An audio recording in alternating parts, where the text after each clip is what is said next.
Alors nous sommes avec Thibaut Verbis de L'Argilière Finance et on va apprendre ce que c'est un impact investing. L'impact investing, un mot anglais qui veut dire tout simplement que c'est un investissement qui est à la fois rentable, normalement rentable je dirais, et qui a un impact positif sur la société.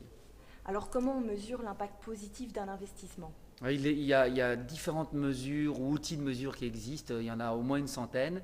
Il y en a deux qui sont utilisés de manière assez habituelle dans les pays anglo-saxons, mais qui sont relativement précis, c'est des outils assez précis, mais qui ont le défaut d'être assez lourds, et donc ça prend du temps, donc c'est assez onéreux, ça prend parfois des mois, donc c'est comme un audit si vous voulez, assez lourd.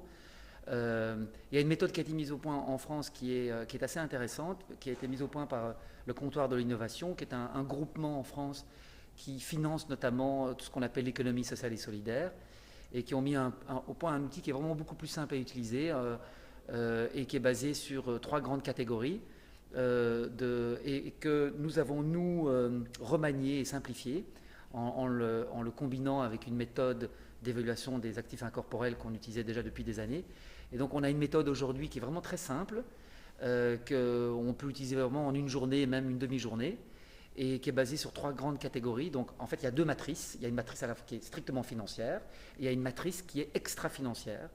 Et dans la matrice extra-financière, il y a trois catégories. Il y a l'impact sociétal et environnemental au sens strict. Il y a ce qu'on appelle la gouvernance. Est-ce que l'entreprise est démocratique ou pas, et une catégorie sur l'emploi. Quel est l'impact sur l'emploi de l'activité? Il y a 10 chapitres ou 10 types de questions. Et pour chaque type de question, donc ils sont étalés sur les trois catégories, pour chaque type de question, il y a des sous-questions qui, elles, sont à chaque fois adaptées, personnalisées par rapport à l'activité de l'entreprise. Par exemple, le type de question qu'on peut se poser, c'est la réplicabilité du système. On a, nous, mesuré des activités qui avaient un impact positif réel, mais très local.